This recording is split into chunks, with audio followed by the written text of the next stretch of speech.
the practice, Zen practice, including zazen, over time needs to become constant, sustained, not just something that we go into and out of. This is an important part of our maturing practice. Now, for the next few days, we have a precious opportunity to really dive in intensively to practice together, morning, noon, and night, with our body, with our breath, and with our mind. Today, I would like to focus on what is called bodhicitta, literally bodhi, awakening, like in bodhisattva, an awakening being. Bodhicitta, citta simply means something like the mind, but it has many other meanings as well. Simply put, bodhicitta is arousing, arising a mind of awakening, a mind, often translated, a mind to awaken, but it's better to say a mind of awakening, because we are not going toward something, going to some awakening. Rather, we are, however imperfectly, coming from awakening. This is the initial resolve, this very first decision, determination, being determined to practice the way. You may know there are these interesting expressions in Mahayana Buddhism. For example, the moment one arouses this bodhicitta, this mind of awakening, full awakening has already been realized. It's important to deeply understand the real meaning there. But it is, in a sense, the real beginning of practice. It's also the middle of the practice, and it's also the end of the practice. To awaken, to rouse, to bring up this mind, this elan vital, this awakened energy. To awaken, even better, of awakening, of awakening.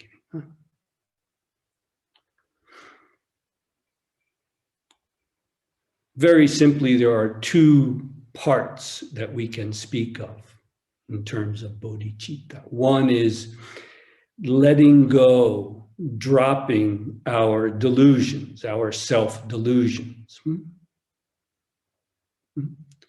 Bodhicitta means letting go of our self-centered delusions.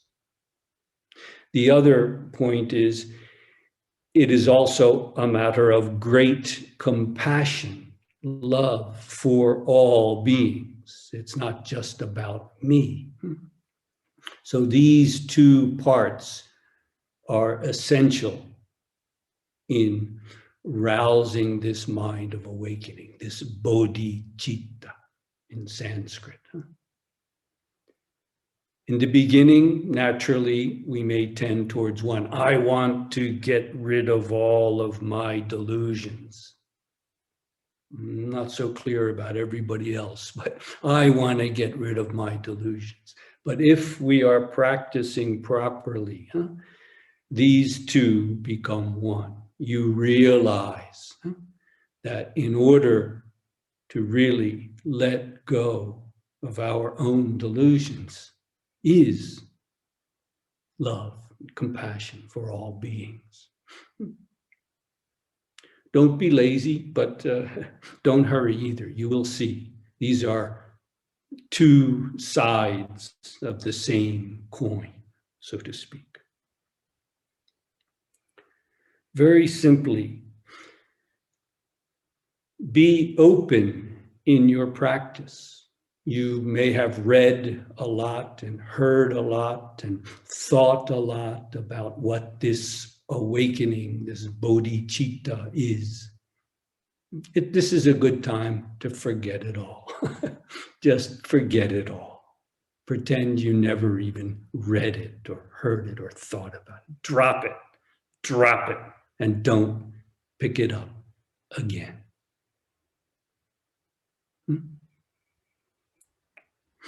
To be really open. What is your actual experience? Not what you read in some book. What is your actual experience? Open up. Be sincere, honest, and be humble. Be humble. Humility. If you are like this in the practice, this is bodhicitta, blooming, so to speak, flowering. If you look around in spring, flowers popping up all over the place. Ivan in Brazil, excuse me, you're in the southern hemisphere, so I guess you're heading off into autumn now, huh? But for most of us, spring is popping up all over, little flowers all over. If you are open, honest, sincere, and humble in your practice, it is unavoidable. It is unavoidable. You can't escape it. This arousing of the mind, of awakening. It may take some time. Be patient, but not lazy. Proper practice shows us that this initial decision, determination, yes, it is a matter of will. That's right. Yes, it's not just going to happen. The patterns that you have been going around in all of your life, the delusions that you have been feeding, they don't just disappear because you want them to. You have to apply yourself. This is a part of the initial bodhicitta, arousing, making a real decision. I am not going to spend the rest of my life living in delusions, hurting myself and others. I cannot do this. I must live truly, honestly, sincerely. I must live reality, not some self-made dream. Yes. And then to continue, to maintain, to sustain that throughout the day, throughout the night, not just in your zazen. If you are doing it properly, in time, you see that it's not simply a matter of will. I'm going to beat this thing. I'm going to be stronger than my old patterns and myself. No, it is the ground itself supporting us in the practice. The universe itself is supporting us in our practice, isn't it? Isn't it? When you really come home to that fact, which is just another part of bodhicitta, when you really come home to that, there is no hindrance. There is no hindrance, something that gets in the way. Yes, you may still be sleepy. You may still be hungry. You may still have pain. Your mind may wander sometimes. But none of this is a hindrance. It does not get in the way anymore. The hindrance is simply you banging against the wall of yourself.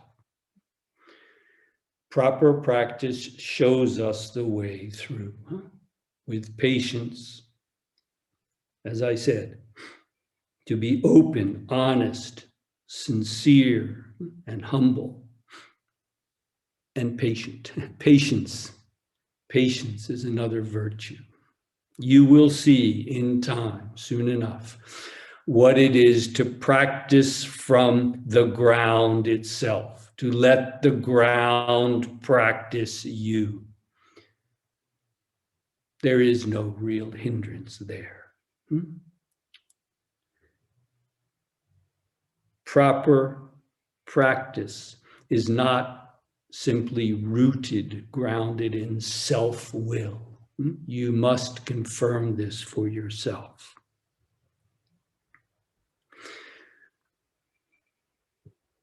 Do you see? Do you realize what your mind is doing? Do you see? Do you realize here and now what your mind is doing? If you do, you cannot help but rouse this mind of awakening. There is nothing else, There is nothing else. You cannot help but rouse this mind of awakening, with joy, knowing that this is what is real and what is true. Yes, there may be some pain along the way, but there's a much deeper joy, a vital energy that carries us through, that nothing can stop. I urge you, by practicing properly with body, with breath, and with mind, to confirm this for yourself.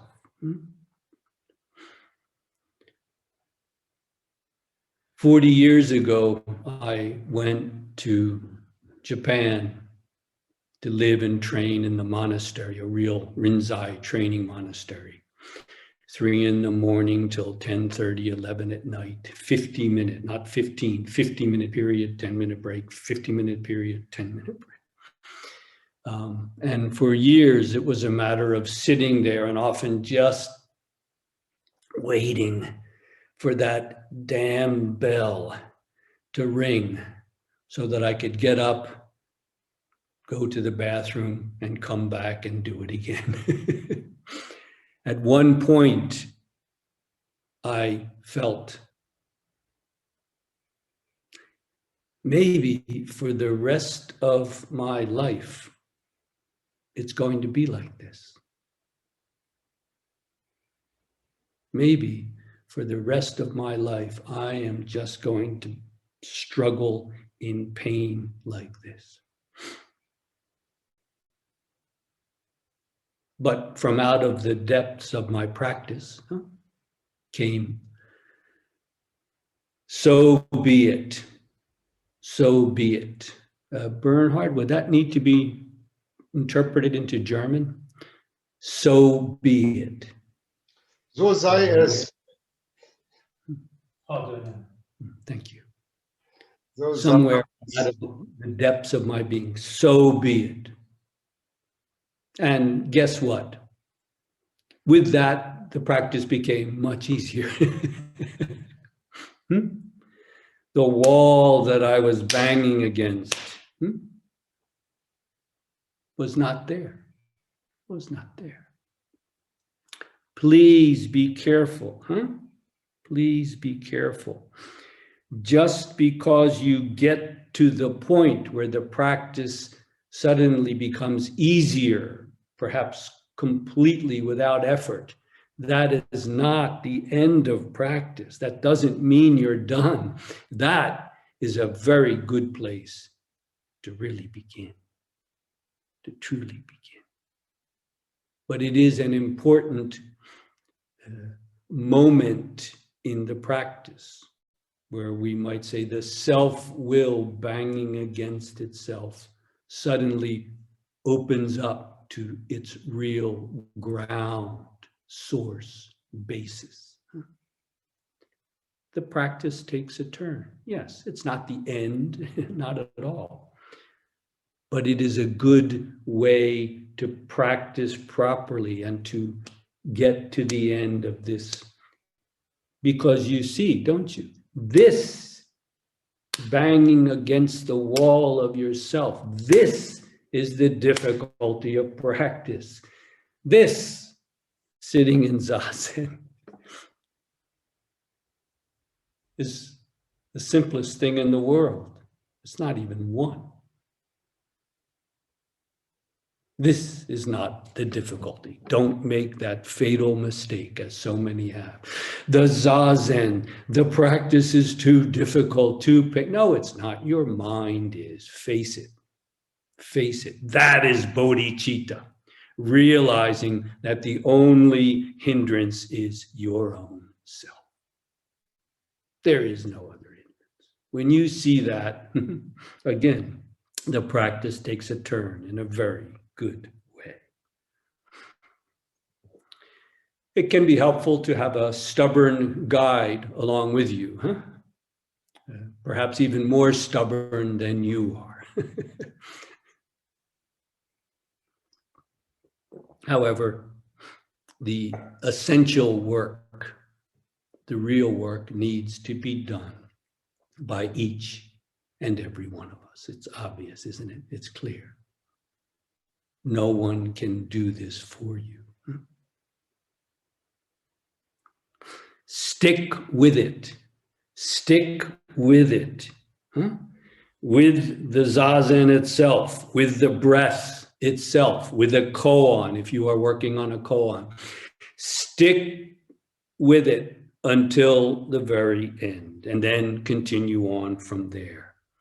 Stick with it until the practice becomes seamless. Seamless, you know, the seam of a clothing, what holds it together. There's not one gap.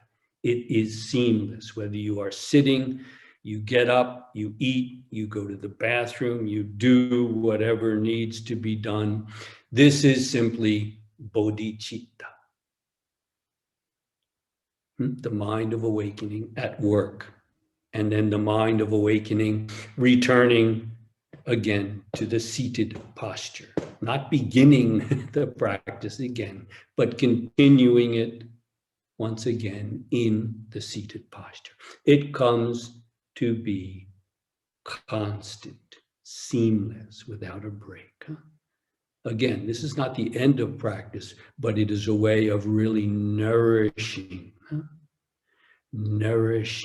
maturing the practice. It's not a hobby, please. It's not a hobby. It's got to be the way we are. Then we can forget it.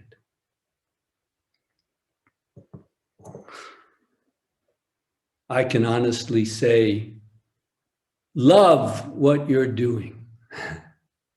Love that practice. Yeah, it may be painful at times. I haven't counted, Bernhard, have you? Are we sitting, what, 10, 15 hours a day? Whatever. If you stand for 8 hours, you will have some pain. We have a body. It comes with the territory. We are not here to torture ourselves, but we are not here to just sit as comfortably as possible. If you want to do that, lie down and go to sleep. Don't pretend to practice. We sit this way for a very good reason, not to torture ourselves. This is the posture that is best for what we are doing. Giving all of ourselves, open, sincere, humble, patient, the very bodily posture is a part of that. We are sitting in a way that keeps us clear, directed, focused, but not tight, not unnaturally tight. It can take some time, but you find the best posture for your body. Again, no one can show you that. I can show you half lotus, full lotus, sitting on a seiza bench, sitting in agura, as we say in Japanese, or Burmese style with your legs flat on the ground, sitting in a chair, not leaning against the back, many, many ways. But you, with your body, have to go through it and find out. This doesn't work. Okay, don't move during the zazen, but the next period, try another. Find a cushion that maybe is a little bit thicker or a little bit thinner. This can really help. You have to find out. You should also do some kind of stretching, especially if you are getting older. Stretch, take a hot bath before you sit. Find out how to do it. The only way to do that is to do it. To do it. Find out. Try different postures. Find out the posture that shows you this joy, this great comfort and ease. Yes, zazen is actually described as the way of great comfort and ease. What? Well, yes. Find out for yourself. It really is. But you have to go through that with your own body. Don't torture yourself, but don't indulge in mere comfort, creaturely comfort either. Find the posture, back naturally erect, that is best for your body and that allows you to continue this practice so deeply that when you get up, it doesn't end. It simply continues now, walking, doing what needs to be done. I won't go through the details for physical posture, the breath, and the mind or the mental attitude during zazen. I have gone over this many times in Dharma talks. If you need help with that, we can either be in touch directly or you can look at one of the Dharma talks or read one of the transcript Dharma talks on our website.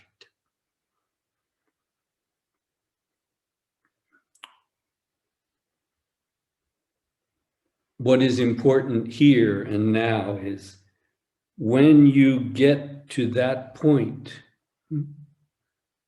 where the ground itself supports you, you realize, you open up to the fact that the whole universe is supporting you in your practice. Your practice doesn't weaken then, it doesn't become weak, it becomes infinitely stronger because there's nothing hindering it, nothing opposing it. There's no opposing position. It doesn't weaken, it becomes boundless, a boundless reserve of vital energy. And then we see how to apply that both in our practice and in our daily life.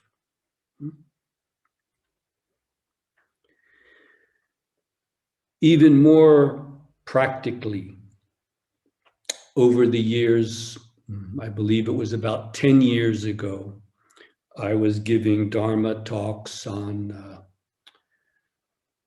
exhortations, kind of warnings, exhortations for those who do rouse the doubt. This is a short Zen text that I translated from a Ming Dynasty Chinese Zen master 350 or so years ago. And in those Dharma talks, I mentioned a vow that I developed, a kind of a modern version of the vows to help us rouse this bodhicitta, or the mind of awakening, and to see it all the way through. My dear Dharma in the sister, my dear sister in the Dharma, not Dharma in the sister. Well, maybe that's true too, but sister in the Dharma, Tina Shore. Tina, I believe you're there. Could I ask you to read those vows a bit slowly, as many are not native English speakers? Are you there, Tina?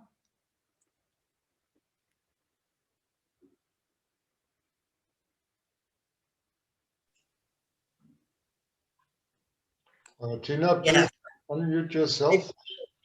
I did. Okay. I did unmute myself, and here I am, and I will read the vows.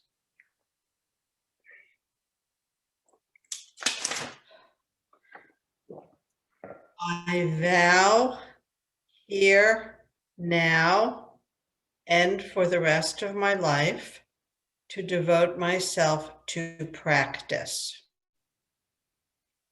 This includes living a wholesome life, being mindful moment to moment, doing daily zazen and retreats when possible. I will do my best to support the sangha-community. I take responsibility for my actions in body, speech, and mind, and for my own health and well-being.